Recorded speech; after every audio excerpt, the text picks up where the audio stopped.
In this short video, I'm going to show you how to assemble the headlamp mount in a Milwaukee Bolt Hardhat system. You can use a Milwaukee headlamp or any generic headlamp, it doesn't matter.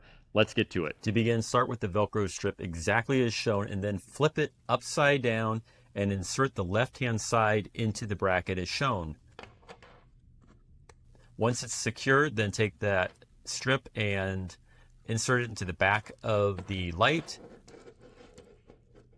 back into the bracket, around the back, back toward the front and through the headlamp, and then around the right side edge and then to the back to secure the Velcro.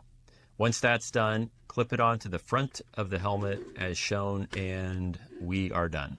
If you're having any trouble assembling the suspension system and getting the tabs into the helmet, watch this short video. Otherwise, be safe out there, and thanks for watching.